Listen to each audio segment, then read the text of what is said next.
السلام علیکم ورحمۃ اللہ وبرکاتہ۔ استغفراللہ ربی واتوب الیہ۔ اعوذ باللہ من الشیطان الرجیم۔ بسم اللہ الرحمن الرحیم۔ الحمد للہ الذی لم یتخذ صاحبۃ ولا ولدا ولم یکن لہ شریک فی الملک ولم یکن لہ ولی من الذل وکبرہ تکبیرا۔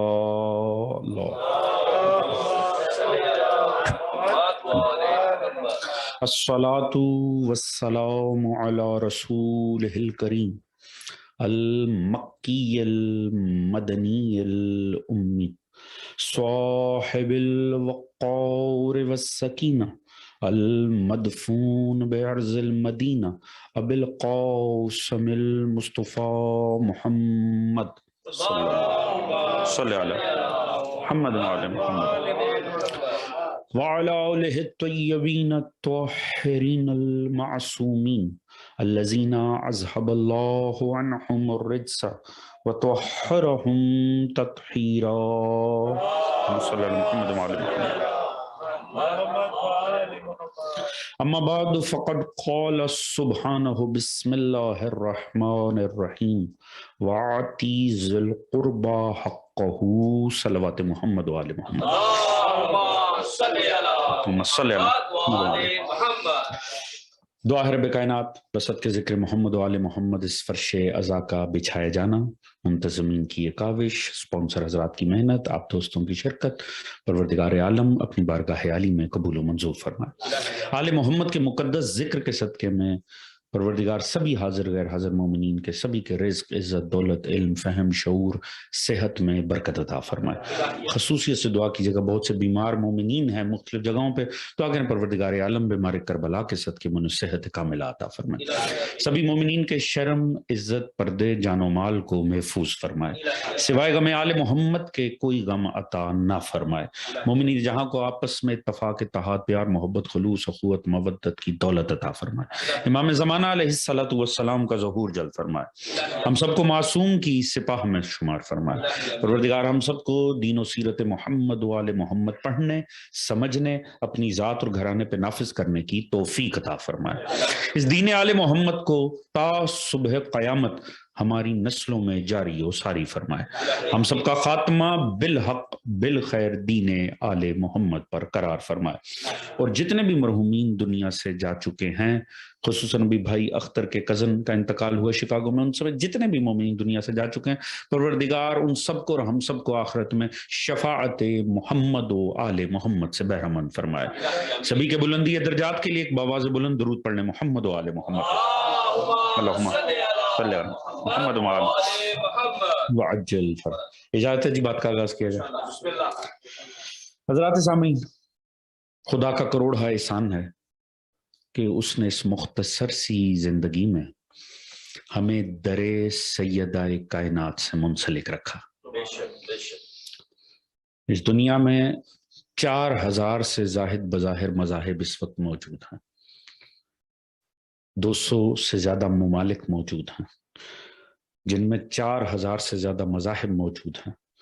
اس سے بڑی اور خوش قسمتی کیا ہو سکتی ہے؟ ہم اس مکتب میں ہیں جو مکتب سیدہ کائنات ہے۔ اس سے زیادہ نصیب کی کیا بلندی ہو سکتی ہے کہ ابھی جس اہل بیت کے در کی آپ نے فضیلت سنی کہ وہ در ہے کیا، اس در کے معاملات کیا ہیں، وہ در کے جس پہ فرشتے بھی بیابان دکھائی دیتے ہیں، سائبان بنائے دکھائی دیتے ہیں، کہ جس در کے اوپر ایک ایک لمحہ آیتوں کی روشنی میں گزرتا ہے، اللہ نے ہمیں اس در سے منسلک کر دیا۔ اس سے بڑی کوئی نصیب کی بلندی نہیں ہو سکتی۔ یا ایام حضرت سیدۃ النساء العالمین جناب فاطمۃ الزہرا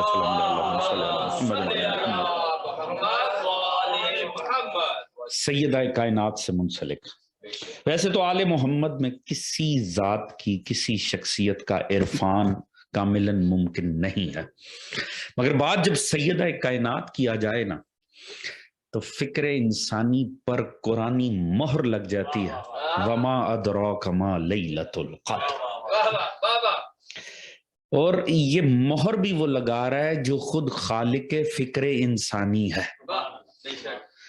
خالق جانتا ہے میری مخلوق کی اوقات کیا ہے. ہر مینوفیکچرر کو پتا ہے میری پروڈکٹ کس حد تک جا سکتی ہے, کیا کر سکتی ہے. خالق کہہ رہے تم کیا جانو کہ لیلۃ القدر کیا ہے. اس کا مطلب ہے فکر کے گھوڑوں کو دوڑا بھی لیا جائے گا تو حاصل کچھ نہیں ہوگا, پہچانا جا ہی نہیں سکتا ہے. کیوں؟ اسی لیے آپ کے اور میرے چھٹے امام, امام جعفر صادق علیہ السلام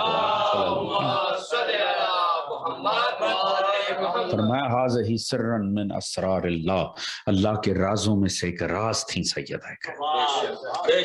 آپ کے عرفاء نے کہا ہے کہ وہ ہستی ہے جس کے اوپر اللہ نے اس طرح سے پردہ ہے کہ جس کے فضائل کی حقیقت سے بھی کائنات آشنا نہیں. اسی لیے میں عرض کرتا ہوں کیسے عصمت کے اتنے پردے ہیں سیدہ کائنات کے کہ یہ آسی اور گناہگار نگاہیں اس کے پار جا ہی نہیں سکتے. اللہ جانے کیا ہوگا معاملہ عصمت کہ جس گود میں پلی وہ بھی معصوم, جسے گود میں پال دیا وہ بھی معصوم. جب اتنا عصمت کا حالہ ارد گرد ہے تو فہم انسانی کیسے پر مار سکتا ہے اس سے آگے؟ ممکن ہی نہیں ہے. بلکہ ابھی میں پچھلے دنوں میں نے ایک کتاب پڑھی, ہمارے پاکستان میں ایک اہل سنت بظاہر بریلوی مکتب فکر سے ان کا تعلق ہے, اور کمال وہ اہل بیت عظام کے متعلق ان کی کتب ابھی آئی ہیں, کچھ بڑی حسین کتب ہیں. ان میں سے ایک مناقب سیدہ کائنات ہے, اور مناقب سیدہ کائنات کی انہیں شرح لکھی ہے. انہوں نے جتنا پیچھے اہل سنت میں ماضی میں اہل بیت پر کام ہوا ہے, وہ جو کتب اہل بیت کی شان میں لکھی گئیں کہ جنہیں بدقسمتی سے چھاپنے کی بھی زحمت نہیں کی جاتی تھی, انہوں نے ان کو شرح کے ساتھ ان کی لکھنا شروع کیا. اور اس میں ابھی مناقب سیدہ کائنات میں لقب, جو سیدہ کا ایک لقب کے اوپر جو بڑا معروف لقب ہے زہرا, انہوں نے اس کے اوپر صرف وہ 2 جملے عرض کر کے میں اپنے موضوع کی طرف بڑھوں گا. انہوں نے کیا حسین بات اس کے اوپر لکھی. زہرا کا معنی ہے جی کلی, پھول کی ابتدائی سٹیج, جسے ہم کلی کہتے ہیں نا, پھول کی ابتدائی سٹیج.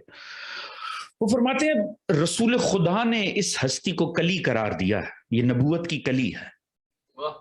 آخر پھول ہی کیوں نہیں کہا, پھول ہی کیوں نہیں کہا؟ انہوں نے فرمایا اس لیے کہ پھول کھل چکا ہوتا ہے, اس کا حسن سامنے آ چکا ہوتا ہے, اس کی خوشبو سامنے آ چکی ہوتی, اس کی فضائل سامنے آ چکے ہوتے.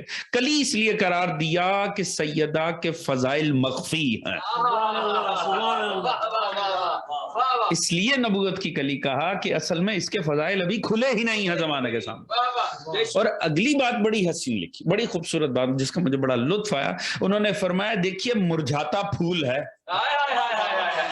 جب پھول ہو جائے تو مرجھائے. وہ فرماتے ہیں کلی اس لیے کہا سیدہ کے فضائل نے کبھی مرجھانا ہی نہیں.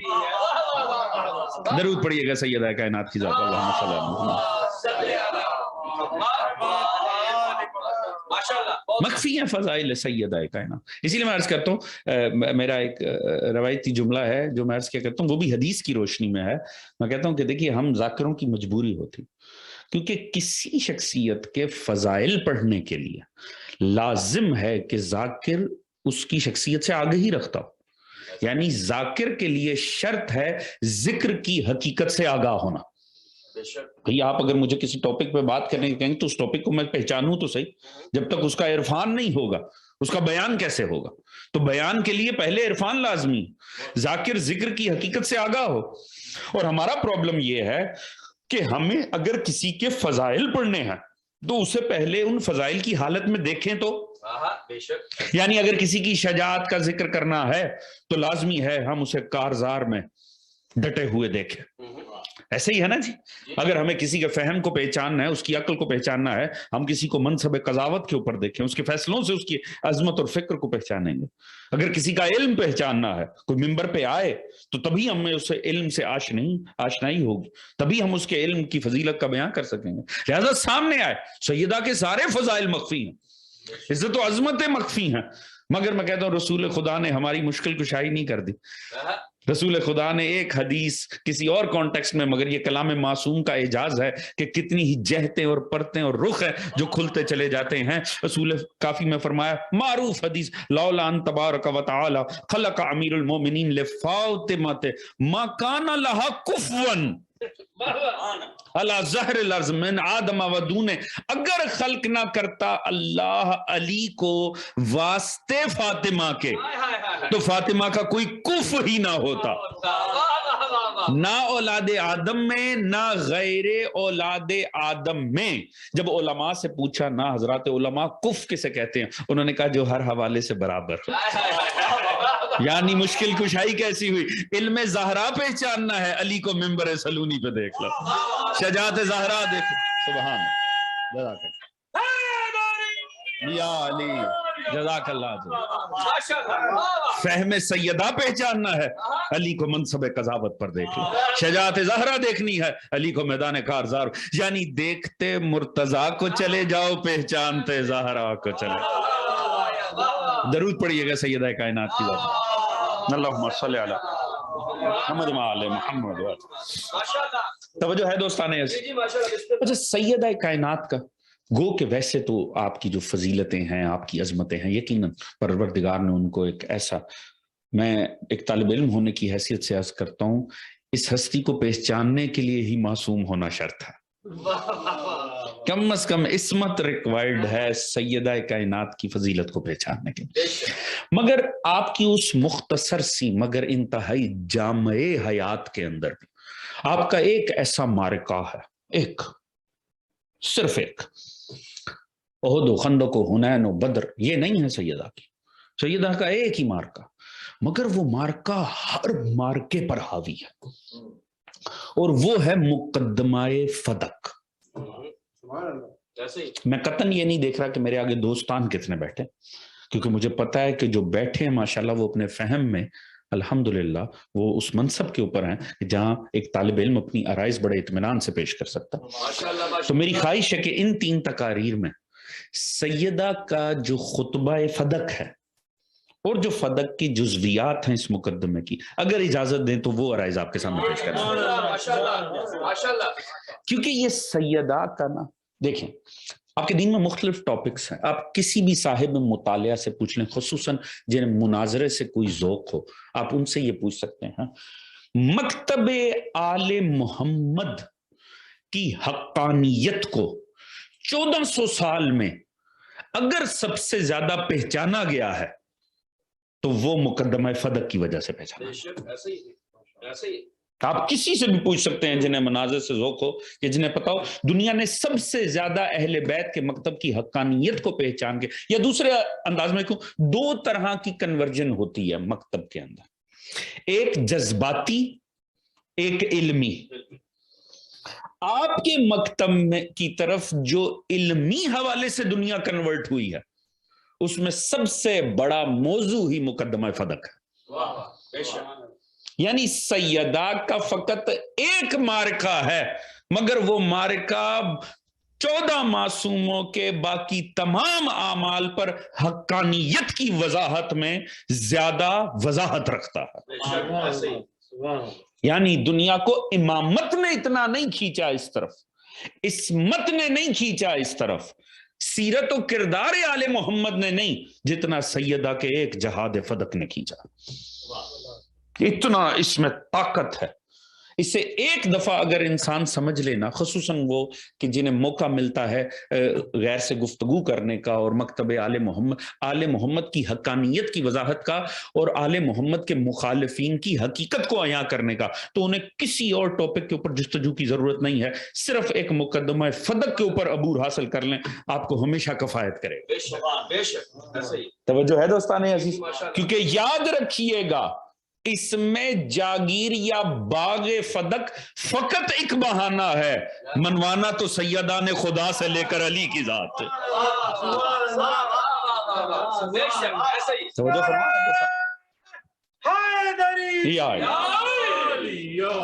اس بات کو یاد رکھیے نا. اگر اجازت دیں تو آج ہم اس مقدمے کی ابتدا بناتے ہیں تاکہ پھر سیدہ کے خطبے سے بھی استفادہ کیا جا سکے. اور یہ اتنا خوبصورت ایک آپ کے پاس علمی ذخیرہ ہے جو آپ کے مکتب کی حقانیت کی وضاحت کے لیے اور عظمت سیدہ کو پہچاننے کے لیے اسے جاننا بڑا لازمی. یاد رکھیں خطبہ فدق وہ تھا کہ تشیع کی کئی صدیوں تک یہ سنت رہی تھی کہ اپنے بچوں کو خطبہ فدق زبانی یاد کراتے تھے. جیسے آج ہمارے ہاں حدیث قصہ اکثر بچوں کو حفظ شوق سے کروائی جاتی ہے یا دیگر دعائیں. خطبہ فدق یہ وہ تھا خصوصاً سادات میں. ممکن ہی نہیں تھا کہ سادات کو یہ خطبہ زبانی یاد نہ ہو کیونکہ وہ خطبہ نہیں ہے آپ اس کو اٹھا کر پڑھیں وہ سارے دین کا خلاصہ ہے. ہے اجازت کہ میں آپ کے سامنے چیزوں کو پیش کرنے حضور تفاسیر کہتی ہیں کہ جس وقت سورہ بنی اسرائیل کی 26ویں آیت آئی نا وآت ذی القربى حقہ کہ حبیب اپنے قربا کو ان کا حق دے دیجئے. جیسی یہ آیت آئی تو رسول خدا نے اس آیت کے اترنے پر فقط ایک ہی کام کیا. آپ نے سیدہ کائنات کو بلایا اور انہیں ہبہ نامہ لکھ کر دیا فدق کی جاگیر کا.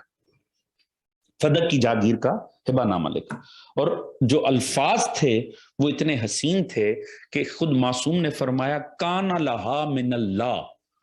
رسول نے نہیں دیا سبحان اللہ اللہ نے سیدہ کو فدق عطا کیا.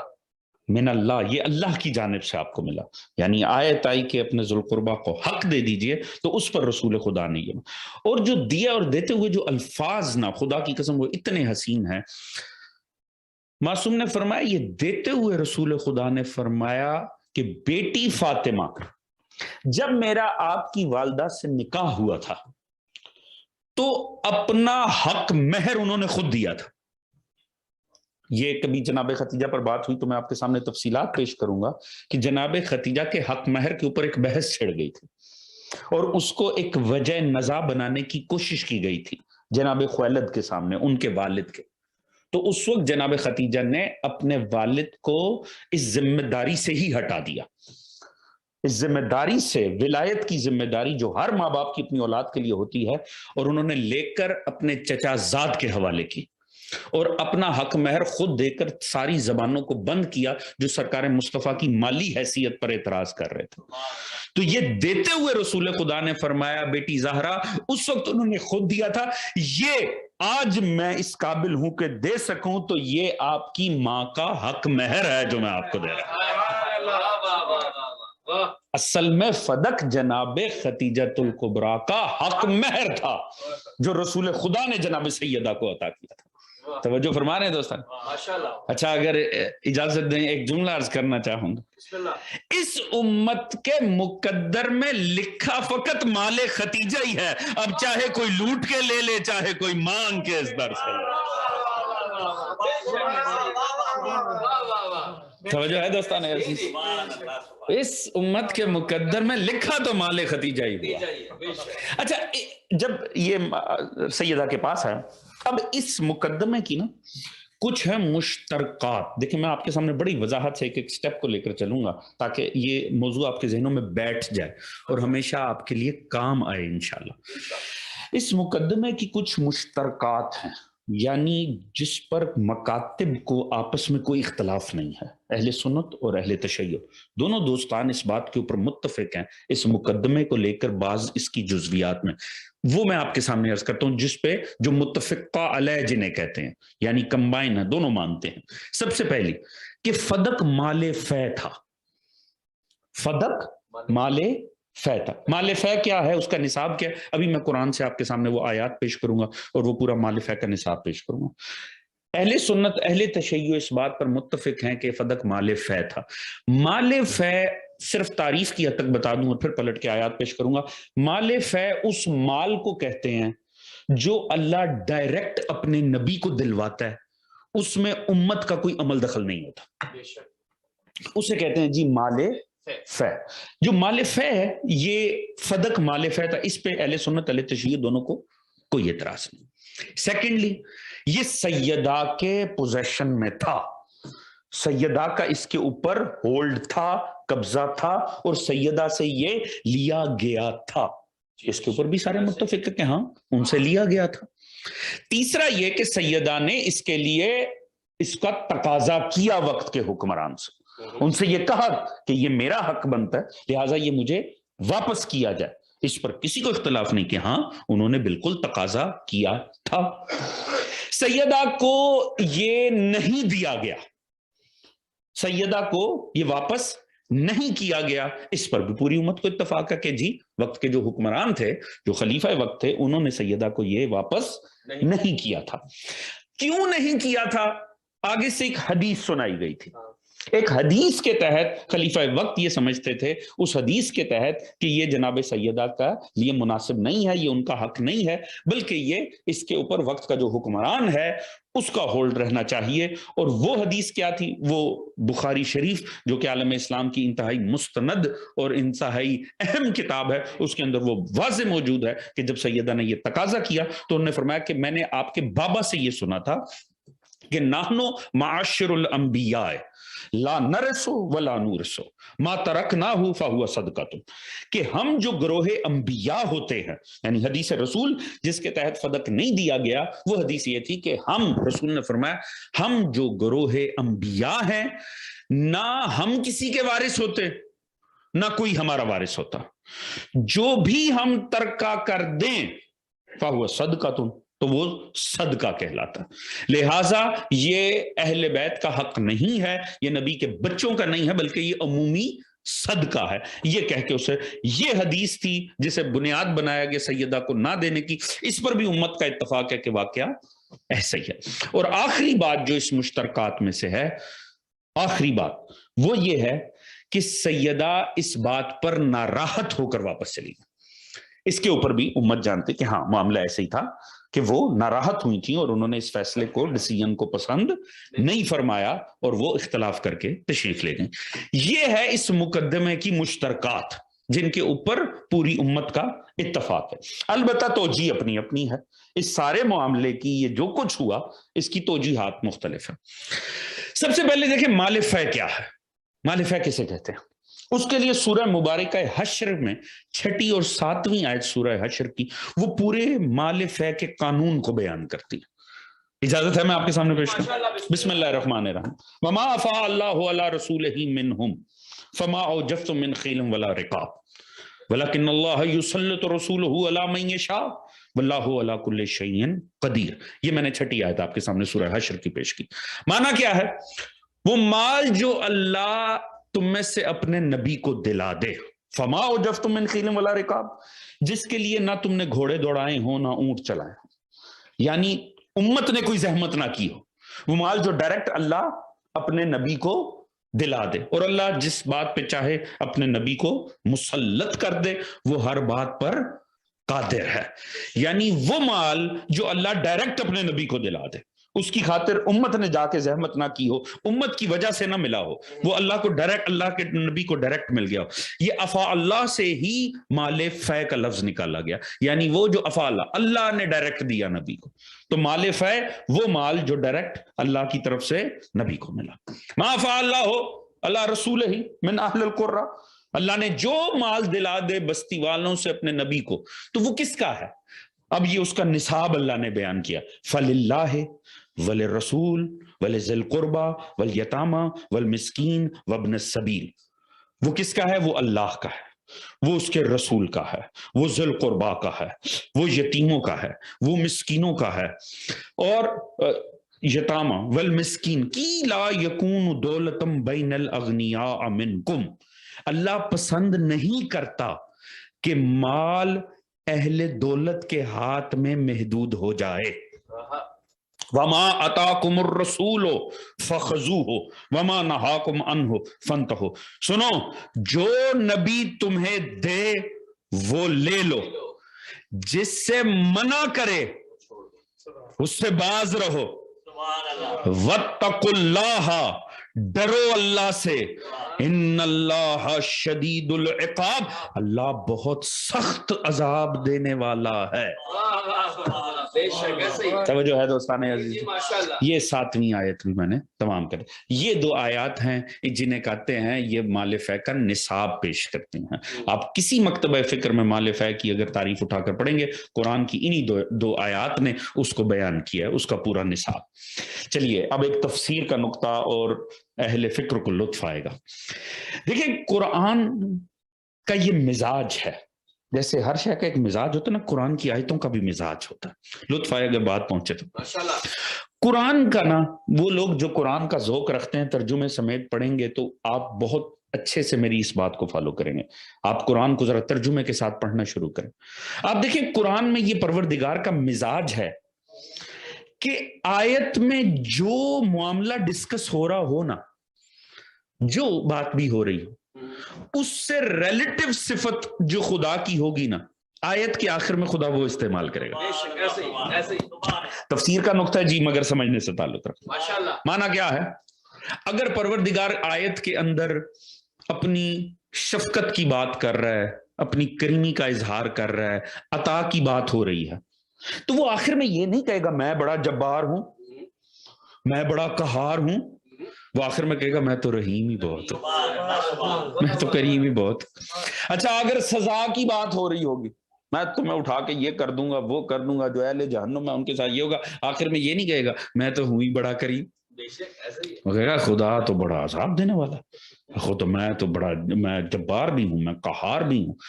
جو بات، اور یہی کلام کا حسن بھی ہوتا. تو یہ قرآن کے اندر ہے. میں چلیں ایک آیت میں آپ کو اس کے صرف ثبوت کے طور پہ ایک آیت صرف پیش کرتا ہوں اور وہ میں نتیجہ. قل ان کنتم تحبون اللہ فاتبعون. اے حبیب ان سے کہہ دے اگر اللہ سے پیار کرتے ہو تیرا اتباع کریں. اچھا کیا ہوگا اگر مصطفیٰ کا اتباع کریں گے؟ یحببکم اللہ. تم نے مجھ سے کیا پیار کرنا ہے؟ تم مصطفیٰ کا اتباع کرو، میں اللہ تم سے پیار کرنے لگوں. وَيَغْفِرْ لَكُمْ ذُنُوبَكُمْ. میں تمہارے گناہوں کو معاف کر دوں گا، تمہیں مغفرت عطا کروں گا. کیوں؟ کیونکہ میں جبار ہوں، میں قہار ہوں. نہیں، یحببکم اللہ، پیار کروں گا. یغفر لکم ذنوب واللہ غفور الرحیم، کیونکہ میں بہت مغفرت دینے والا، بڑا رحم کرنے والا ہوں. یعنی بات پہنچی میری؟ میں کیا عرض کرنا چاہتا کہ جو آیت کے اندر مزاج ہو اس سے جو ریلیٹو صفت ہوگی وہی آخر میں پروردگار لگائے. بات پہنچ گئی. اب ذرا یہ آ جائے مالفہ کی آیت. پروردگار تو اپنی کریمی اور دینے کی بات کر رہا ہے. جو مال اللہ دے دے وہ کس کے لیے ہے؟ فَلِلَّهِ وَلِلرَّسُولِ وَلِذِي الْقُرْبَى وَالْيَتَامَى وَالْمِسْكِينِ. خدا تو دینے دلانے کی بات کر رہا ہے، میں دوں گا، میں تمہیں اس کے لیے مسکین کو بھی یتیم کو بھی. فوراً ہی پروردگار فرماتا خدا پسند نہیں کرتا اہل دولت کے ہاتھ میں مال جمع ہو جائے. جو خدا دے وہ لے لو، جو رسول دے. وما آتاکم الرسول فخذوہ وما نہاکم عنہ فانتہوا. جس سے منع کرے باز آ جاؤ. واتقوا اللہ، ڈرو اللہ سے. ان اللہ شدید العقاب، اللہ بڑا شدید عذاب کرتا ہے. تعجب کی بات ہے حضور، مال دینے کی بات ہو رہی تھی، ادھر تو آخر میں ہونا چاہیے تھا خدا رب ہے، خدا تو کریم ہی بڑا ہے، وہ رحیم ہی بڑا ہے. یہ اس کا لہجہ کیوں بدل گیا آیت میں؟ مال فے دیتے ساتھ ہی اس نے کہا بس جو نبی دے وہ لو، جس سے منع کرے باز آ جاؤ. اللہ شدید عذاب کرتا ہے. اگر توجہ ہو تو جملہ عرض کروں، اس کا مطلب ہے کوئی تو اللہ کی نظر میں ایسے غاصب تھے جو مال فے پہ نگاہیں لگائے بیٹھے ہوئے. جزاک اللہ.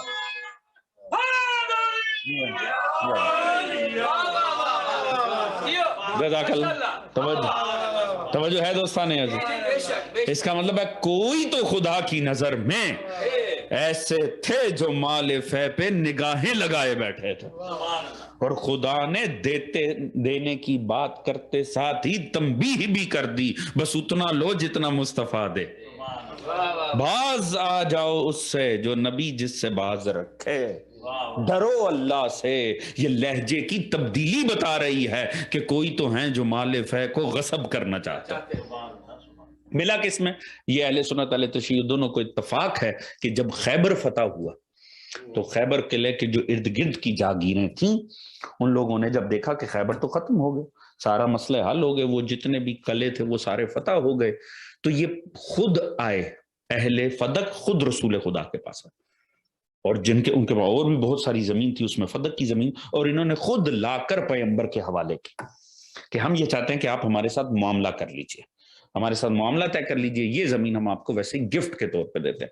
یعنی یہ ڈائریکٹ مال فہ تھا, اس کے لیے کوئی جہاد نہیں ہوا, اس کے لیے مسلمان نہیں گئے, اس کے لیے تلواریں نہیں چمکی, کسی کوئی ایفرٹ نہیں ہوئی, لہٰذا پروردگار نے فرمایا یہ مال فہ ہے. توجہ ہے دوستان عزیز؟ تو یہ آپ کے سامنے پورا آ گیا مال فہ کا نصاب. سیدہ سے یہ لیا گیا, اس میں کوئی شک و شبہ نہیں ہے, پوری امت کا اتفاق ہے. سیدہ نے جا کر اب اس مقدمے کے لیے سیدہ کائنات جب تشریف لے کر گئی ہیں تو سیدہ کائنات صرف اور صرف ایک شے لے کر گئی, رسول خدا کی وہ تحریر جو ہبہ نامہ تھا سیدہ کے نام, کہ رسول نے لکھ کے دیا تھا کہ فدق جناب سیدہ کائنات کے حوالے کر, بس اتنا. حضور یہ وہ مقدمہ ہے جسے دنیا کے کسی قانون پر دیکھ لیا جائے, اسلام کی شریعت چھوڑ دیں, دنیا کی کسی کورٹ میں لے جائیں اور کوئی پیمانہ بنا دیں, چاہے قانون, چاہے مذہب, چاہے اخلاق, کوئی پیمانہ بنائیں, سیدہ فاتحہ. توجہ ہے دوستان عزیز؟ اس میں سب سے بڑا بلنڈر جو دنیا کے ہر قانون کی نظر میں بلنڈر ہے, جو سب سے بڑا بلنڈر ہوا جس سے کوئی فرار اختیار نہیں کیا جا سکتا, کہ جو مدعی علیہ صاحب تھے وہ خود ہی جج بن گئے. یہ مقدمہ وہیں ختم ہو جاتا ہے قانون کی نظر میں, کیونکہ لینے والے صاحب خود خلیفہ وقت تھے. تو ہونا یہ چاہیے تھا کہ خلیفہ وقت چونکہ خود اس میں ملوث تھے, لہٰذا اس میں جج وہ ہونا چاہیے تھا جو کسی طرف سے بھی پارٹی نہ ہو, لہٰذا انہوں نے خود جج بن کے ہی اس مقدمے کو ابتدائی دنیا کے ہر قانون کے اندر ہی ظلم شمار کر دیا. سب سے بڑے, اور سیدہ کی قانون فہمی کا کمال یہ تھا, سیدہ کائنات نے اسے خود مقدمے کا رنگ دیا. یہ بڑا باکمال نقطہ اگر بات پہنچے تو. سیدہ کائنات, ابھی آپ نے اشعار سنتے ہوئے در اہل بیت کی فضیلت میں ایک شعر سنا تھا کہ یہ وہ گھر ہے جس کا در مسجد میں کھلتا.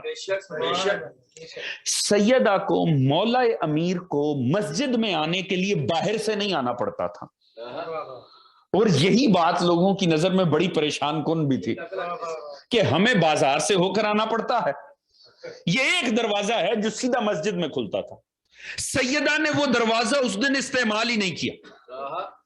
توجہ ہے دوستان عزیز؟ سیدہ نے اس معاملے کو پورا آفیشل رنگ دے دیا, اور پھر جن صاحب سے معاملہ تھا دنیا بتاتی ہے ان سے تو عزیز داری بھی تھی, اور واقعی عزیز داری کا ایک تعلق تو بہرحال تھا. تو یہ معاملہ گھر میں بھی ڈسکس کیا جا سکتا تھا, پر بی بی باقاعدہ اپنی کنیزوں کے درمیان گھر سے نکلی, اور جہاں سے کوئی سائل آتا یا کوئی معترض آتا ہے حکمران کے خلاف, بی بی نے وہاں سے اس دروازے کو اس دن استعمال کیا.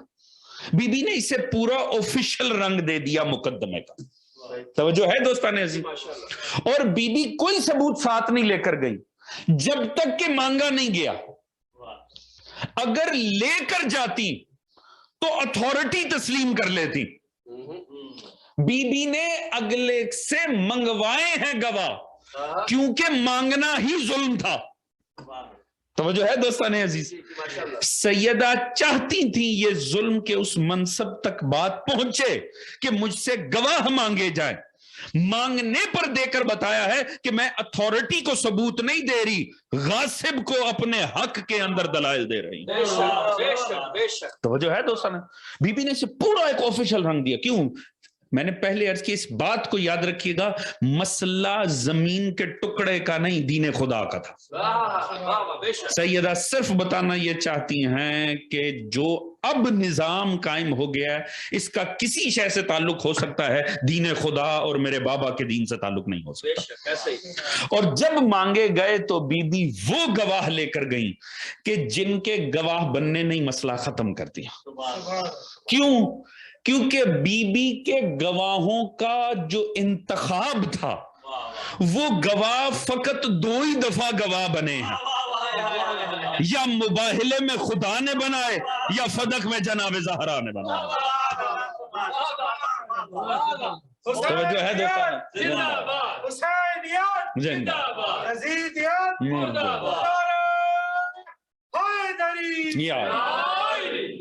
توجہ ہے دوستان؟ سیدہ کے گواہوں کا انتخاب بڑا حسین ٹھہرا، بی بی نے وہی گواہ استعمال کیے جو مباہلے میں رسول نے کیے تھے۔ توجہ ہے دوستان عزیز؟ اور اب جب یہ گواہ آئے تو پتا چلا کہ رسول نے کیوں کیے تھے۔ توجہ ہے دوستان عزیز؟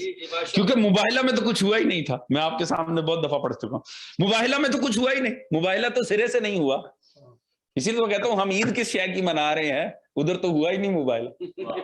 بھئی غدیر میں تو اعلان ولایت ہوا، تو جب سمجھ آتا ہے عید غدیر منانا، یہ آپ عید مباہلہ کیوں مناتے ہیں؟ کیا مباہلہ ہوا تھا؟ تاریخ میں مباہلہ تو ہوا ہی نہیں۔ خوشی اس بات کی مناتے ہیں جو معاملہ سیٹل ہونا تھا وہ ہو گیا، وہاں گواہ دکھانے تھے، یہاں منوانے تھے۔ توجہ ہے دوستان عزیز؟ چلیں میں جملہ بدل کے عرض کروں، اگر بات پہنچے ساتھ دیجئے گا۔ حضور سیدہ نے وہی گواہ استعمال کر کے جو کافروں کے خلاف نبی نے کیے تھے، بی بی کے گواہوں کے انتخاب نے بتا دیا کہ بی بی سامنے والوں کا دین سمجھتی کیا تھی۔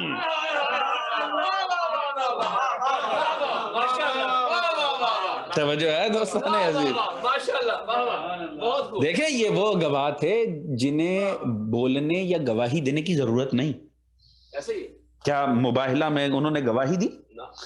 انہیں آتا دیکھ کے ایک ہی جملہ جا کے تاریخ میں پڑھنے، راہب نے صرف چہرے دیکھے، that's it، وہی مباہلہ ختم، کوئی بات ایک لفظ بھی نہیں بولا گیا، اس نے صرف دیکھا، آتے ہوئے دیکھا، یہ بھی نہیں کہ معاملہ سیٹل ہو گیا، اس نے آتے ہوئے دیکھا، اس نے ساتھ والوں سے کہا خبردار کوئی بحث نہیں ہوگی، کوئی بات نہیں ہوگی، نہیں تو فنا ہو جائیں گے، میں ایسے چہرے دیکھ رہا ہوں۔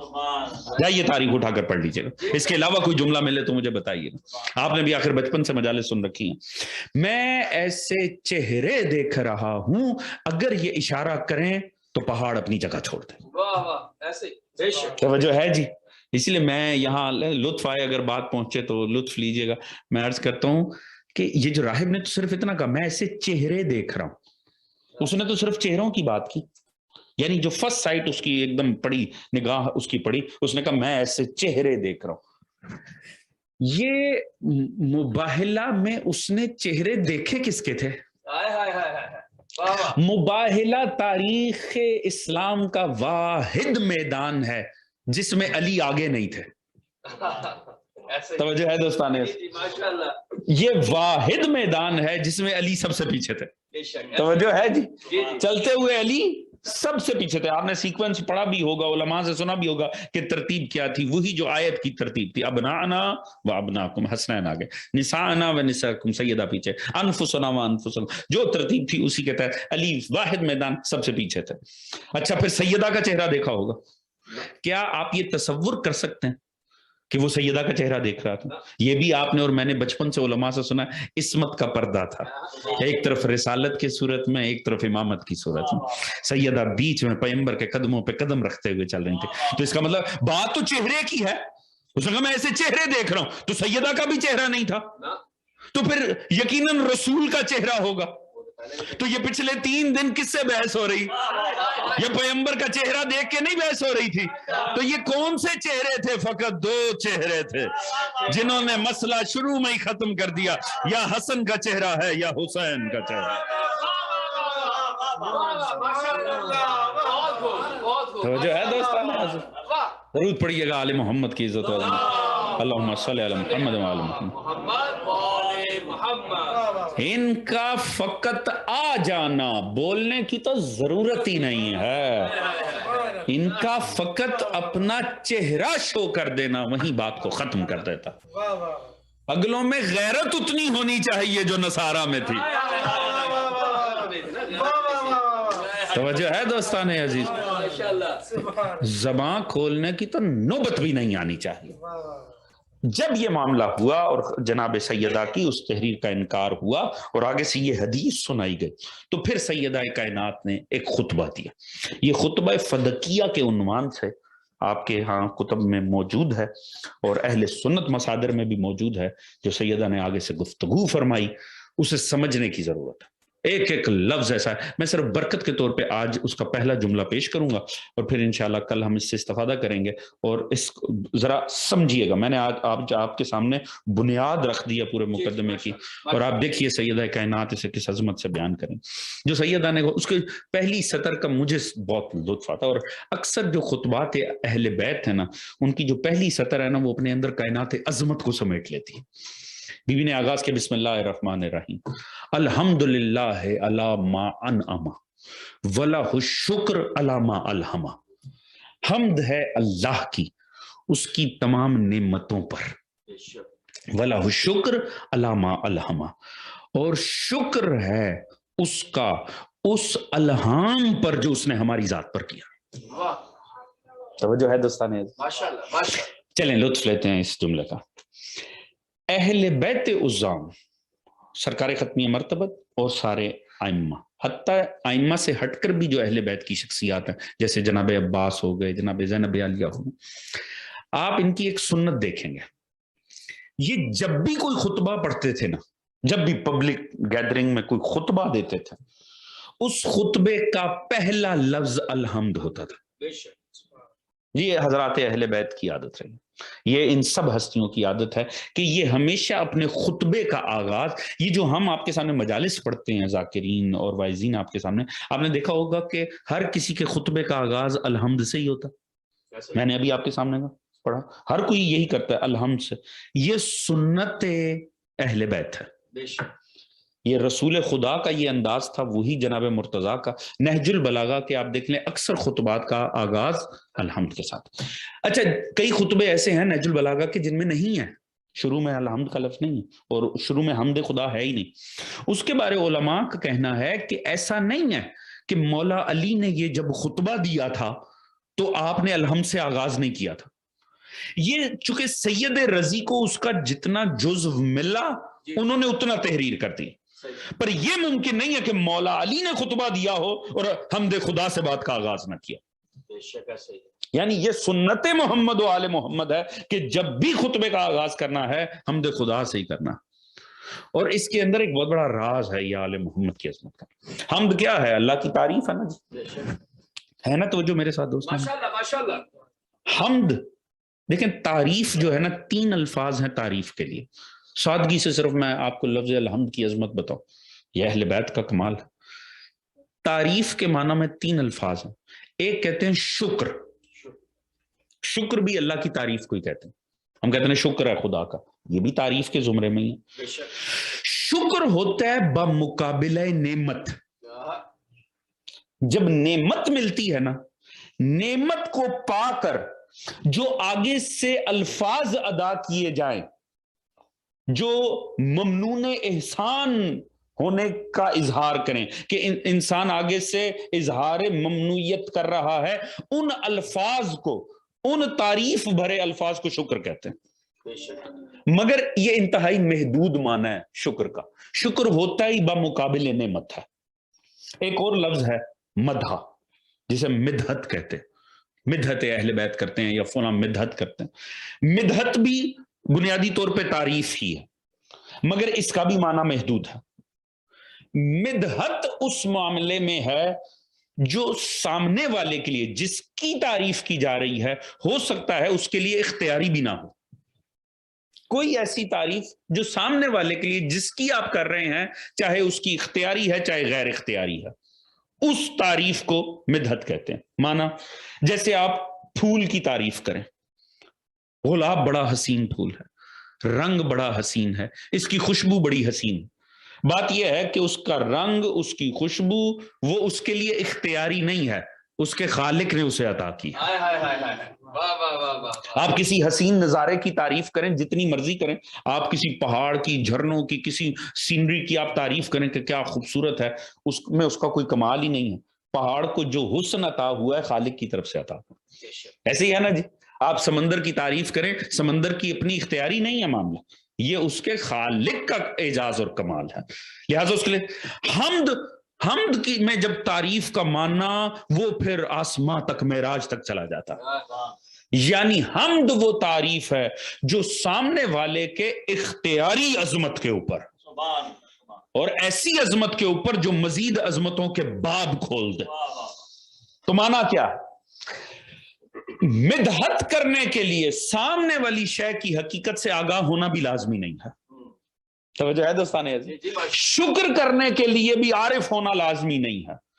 حمد کی ہی نہیں جا سکتی جب تک کہ جس کی جا رہی ہے اس کی حقیقت سے آگہی نہ ہو. توجہ ہے دوستان عزیز؟ اس کا معنی ہی بڑا گہرا اور مفہوم ہی بڑا عظیم ہے. یعنی اس وقت تک تو حمد ممکن ہی نہیں ہے کہ جب تک ممدوح کرنے والا جس کی جا رہی ہے اس کی عزت و عظمت کی حقیقت سے آشنا نہ ہو. توجہ ہے دوستان؟ اچھا, میں بھی تو حمد خدا کر رہا ہوں, آپ بھی تو کرتے ہیں. میں نے ابھی آپ کے سامنے آغاز کیا الحمدللہ, میں حمد خدا سے بات کا آغاز کیا, تو کیا میں جس کی کر رہا ہوں اس کی حقیقت سے آشنا ہوں؟ نہیں, میں نے اس لیے کیا کیونکہ سنت اہل بیت ہے. میں نے تو اس لیے کیا کیونکہ رسول کرتے تھے تو مرتضیٰ کرتے تھے, مرتضیٰ کرتے تھے تو سیدہ کر رہی ہیں, سیدہ کرتی ہیں, حسنین کرتے تھے. ہم چونکہ انہیں دیکھ رہے ہیں کہ وہ جب بھی خطبہ پڑھتے ہیں تو لفظ الحمد سے آغاز کرتے ہیں, ہم بھی بیٹھ کر لفظ الحمد سے کرتے ہیں. توجہ ہے جی؟ ہم تو اس لیے کر رہے ہیں کہ سنت ہے, مگر انہیں کون سا عرفان حاصل ہوگا؟ توجہ ہے دوستان عزیز؟ لفظ حمد کے متعلق ویسے بھی علماء لغت کہتے ہیں, علماء لسانیات کہتے ہیں, دنیا کی کسی زبان میں کوئی ایک ایسا لفظ نہیں ہے جو اس کے ترجمے کے طور پہ پیش کیا جا سکتا. لفظ الحمد کا دنیا میں کوئی ترجمہ ہی نہیں ہے. کیوں؟ کیونکہ اتنی گہرائی ہے اس کے مفہوم میں کہ دنیا کا کوئی کسی زبان میں آج تک ایسا لفظ پیدا نہیں ہوا جو آپ اس دعوے کے ساتھ پیش کر دیں کہ اس کا کامل ترجمہ ہے اور اس لفظ نے لفظ الحمد کے تمام تر مفاہیم کا احاطہ کر لیا. دنیا کی کسی زبان میں نہیں. آپ جا کے دیکھیں ہمارے ہاں الحمدللہ رب العالمین, تعریف ہے اللہ کی, تعریف, اس لفظ کی کوئی حیثیت اوقات ہی نہیں ہے لفظ الحمد کے سامنے. مگر اردو کی بساط میں یہ مناسب ترین لفظ تھا جو مترجم کو ملا, اس نے وہاں پہ لکھ دی. مگر یہ نہیں کہا جا سکتا کہ لفظ تعریف نے لفظ الحمد کا معنی دے دیا. ممکن ہے دنیا کی کسی زبان میں لفظ کا. سوچے کیا لفظ ہے یہ لفظ الحمد, کیسے اس نے اللہ کی ثنا کی ہے اس لفظ نے. تو جس نے, میں نے تو اس لیے کی کیونکہ سنت ہے, وہ ہستی کیا ہوگی انسانیت میں کہ جس نے سب سے پہلے یہ لفظ کہا ہوگا. اللہ جانے اس کا خدا سے رشتہ کیا ہوگا, خدا جانے وہ خدا کا کتنا بڑا عارف ہوگا. تو یہ لفظ آیا کہاں سے انسانیت کے پاس؟ ہم نے مرتضیٰ کے کلام میں دیکھا, سیدہ کے دیکھا, ہم نے اہل بیت کے دیکھا, ہم نے مصطفیٰ کے دیکھا. یہ کہاں سے لفظ آیا ہے؟ کس نے کس سے لیا ہے؟ یقیناً قرآن میں سورہ الحمد, الحمدللہ رب العالمین, سورہ حمد, وہاں سے لیا. نانا حضور اس سے بھی پہلے, بلکہ وحی آنے سے بھی پہلے, بلکہ وحی آنے سے 15 سال پہلے مکہ کی سرزمین پہ ایک پاکیزہ نکاح ہو رہا ہے. دلہا محمد مصطفیٰ, دلہن خدیجۃ الکبریٰ, علی کے باپ نے خطبے کا آغاز کیا, الحمدللہ الذی جعلنا من ذریت ابراہیم, حمد اللہ کی جس نے ہمیں ذریت ابراہیم کرا. کیا اللہ اللہ توجہ ہے دوستان عزیز؟ اللہ جانے علی کا باپ کتنا بڑا عارف توحید تھا. سب سے پہلے تاریخ انسانیت میں یہ لفظ اگر کسی کی زبان پر آیا ہے تو یہ حضرت ابو طالب علیہ السلام کی زبان پر آیا۔ دنیا اس ہستی کے عقیدے تلاش کر رہی ہے، اس ہستی کے کلمے تلاش کر رہی ہے جس نے ایسے توصیف خدا کر دی کہ اب انسانیت کی ہر زبان بانچ ہے کہ وہ اس جیسے لفظوں میں اللہ کی تعریف کر سکتے ہیں۔ توجہ ہے دوستان عزیز، کتنا بڑا عارف توحید ہوگا علی کباب۔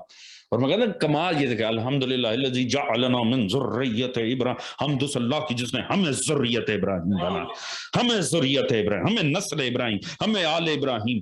یہ ہے نا پھر کلام ابو طالب، اس کا کلام جو علی کا بھی باپ ہے، توجہ ہے جی، جو صاحب نہج البلاغہ کا بھی باپ ہے۔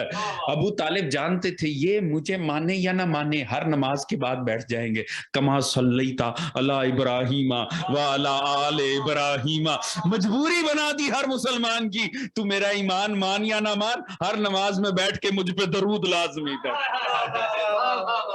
توجہ ہے دوستان عزیز، کمال یہ دیکھیں، بی بی آغاز کر رہی ہیں خطبے کا، وہی شان ہے جو مصطفیٰ کے خطبات کی، مرتضیٰ کے خطبات کی، جو آل محمد کی شان ہے۔ الحمدللہ علی ما انعم، حمد ہے اللہ کی اس کی نعمات پر جو ہمیں۔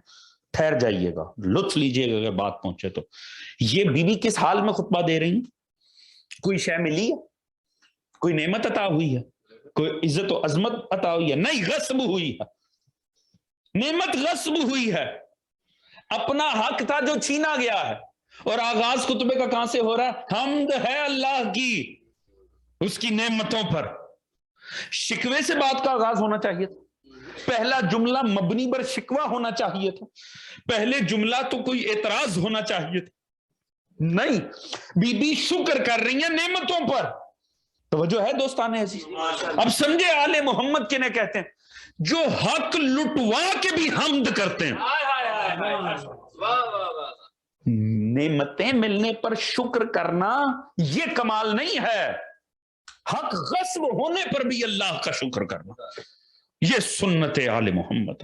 دیکھیں جب ماں کا مزاج یہ ہوگا کہ حق لٹنے پر بھی اللہ کا شکر ہو تو پھر سمجھ آتا ہے نا بیٹی کیسے ظالم کے سامنے یہ کہتی ہیں ہم نے تو سوائے حسن کے دیکھا ہی کچھ نہیں ہے۔ توجہ ہے دوستان عزیز، یہ کیا ہے؟ یہ تسلسل عظمت سیدہ ہے، سیدہ کی سنت ہے۔ دیکھیں نعمتیں ملنے پر شکر کرنا یہ تو بنتا ہی ہے، نہ کریں تو یہ کم بختی ہے اور کم ظرفی ہے، مگر ظرف کی کون سی بلندی چاہیے کہ حق غصب ہو رہا ہے مگر زبان پہ شکر خدا آ رہا ہے۔ اللہ کن پر؟ نعمتوں پر۔ یعنی سیدہ فرما رہی تم کیا سمجھ رہے ہو؟ پہلا جملہ جہاں اللہ کی حمد بیان کرتا ہے وہاں غاصب کی اوقات بھی کھول دیتا ہے۔ حمد ہے اللہ کی اس کی نعمتوں پر، یعنی بھی فرما رہی تم کیا سمجھ رہے ہو ہم لٹ گئے؟ ہم تو نعمتوں کو دیکھ رہے ہیں۔ رسالت ہمارے پاس ہے، امامت ہمارے پاس ہے، عصمت ہمارے پاس ہے۔ یہ ایک قبضہ کر کے ٹکڑے پر اگر سمجھ رہے ہو کہ ہم لٹ گئے، ہم کہاں لٹ گئے؟ ہمارے پاس تو اللہ کی نعمتوں کا ڈھیر لگا ہے۔ اس کا مطلب ہے فدق آل محمد کے کو لٹوا نہیں دیتی، یہ تو سامنے والے کے لوٹنے کی اوقات کی حد ہے۔ آل محمد کی عظمت کی ابتدا بھی نہیں ہے، وہ تو اللہ کی نعمتوں میں ڈوبے ہوئے ہیں، وہ تو اللہ کی نعمتوں میں ڈوبے ہوئے ہیں۔ حضور دیکھیں کمال ہے خدا کی قسم، غصب حق ہے مگر شکر خدا ہو رہا۔ اب سمجھ میں آتا ہے کیسے سید الشہداء اپنے 72 قربان کروا کے بھی سر سجدے میں رکھ کے شکر خدا بجا لا رہے، بسم اللہ و باللہ و علی ملت رسول اللہ۔ ہونا تو یہ چاہیے تھا کہ اتنے ظلم و ستم کو دیکھنے کے بعد چوتھے امام کو بھول جاتا حق، مگر جہاں ظلم بڑھ رہا ہے اتنے سجدے بڑھتے چلے جا رہے ہیں۔ یہ کیا ہے؟ یہ آل محمد کا کردار ہے، یہ سیدائے کائنات کا کردار ہے جو آگے تسلسل اختیار کر رہا۔ یعنی جتنا ان کا غصب ہوتا ہے، جتنا ان پر ظلم ہوتا ہے، اتنے ہی سجدے فراوان ہو جاتا ہے۔ توجہ ہے دوستان عزیز، اور اس میں ہمارے لیے درس ہے، ہمارے لیے درس ہے۔ ذرا ذرا سی بات پہ زبان پہ شکوہ لانے والوں کے لیے درس ہے، ذرا ذرا سا ماحول بدلتا نہیں ہے تو ہم خدا سے ایسے بیگانے ہو جاتے ہیں، ذرا سا مال پروفٹ ادھر ادھر دیکھ کے ایسے خدائی اصولوں کو پامال کر دیتے ہیں۔ پروردگار ہمیں درس دے گا، آل محمد کا کردار سیرت ہمارے لیے درس ہے۔ آیت اللہ تقی بہجت نے کہا، انہوں نے کیا خوبصورت بات کی، انہوں نے کہا نعمات خدا کھا کھا کے دانت ٹوٹنے پر آ گئے ہیں مگر زبان ہے کہ شکر کی توفیق نہیں۔ ہم تو ڈوبے پڑے ہیں نعمتوں کے اندر، ہم تو خدا کے رحم و کرم کے سائے میں زندگی جی رہے ہیں۔ اگر ہم بھی سجدے قضا کر جائیں تو ہم سے بڑا پھر کوئی ظالم نہیں ہے، اگر ہمیں بھی پروردگار کے فکر نہ ہو تو پھر ہم سے بڑا غاصب بھی کوئی نہیں۔ سیدہ کائنات وہ خطبہ جس خطبے کا آغاز شکوے سے ہونا چاہیے، اس خطبے کا آغاز حمد خدا سے کر رہے ہیں، اور معیار بنا رہی ہیں کہ ہر حال میں یہ نہ دیکھیں کہ کیا نہیں ہے، یہ دیکھیں کیا کچھ حاصل ہے۔ ہم نعمتوں میں ڈوبے ہوئے، بس انشاءاللہ یہ گفتگو جاری رہے گی، اور انشاءاللہ اگلے 2 دن میں دیکھیں گے کہ سیدہ نے کتنے خوبصورت انداز میں، اور کوئی وکالت نہیں ہے اہل بیت کی، اہل بیت کو ہم جیسے وکیلوں کی ضرورت نہیں ہے، سیدہ کافی ہیں، جو سیدہ فرما گئی۔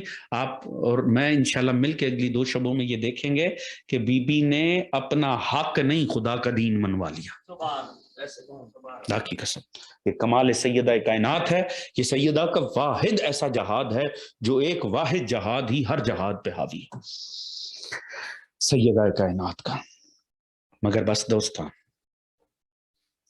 سیدہ کائنات کے جہاں فضائل مخفی ہیں نا، اور عفا نے لکھا ہے اس بی بی کے مصائب بھی مخفی ہیں، صرف فضائل نہیں، سیدہ کے مصائب بھی مخفی ہیں۔ جس طرح دنیا کو اس ہستی کے فضائل کی عظمت کا پتہ نہیں چلا، ویسے مصائب کی حقیقت بھی نہیں پہچانا۔ خدا کی قسم کتنی فضائل مصائب مخفی ہیں، یہ خدا کی ذات ہی بہتر جانتی۔ بس اتنا سمجھ لیجئے کہ سیدہ اپنے مصائب مولا علی سے بھی چھپاتی تھی۔ تاریخ نے یہ بیان کیا ہے، سیدہ مولا علی سے اپنے مصائب چھپاتی تھیں۔ اگر اجازت دے 1 سے 2 روایتیں آپ کے سامنے بیان کروں، مگر دل کاٹنے کے لیے کافی ہیں، خدا کی قسم۔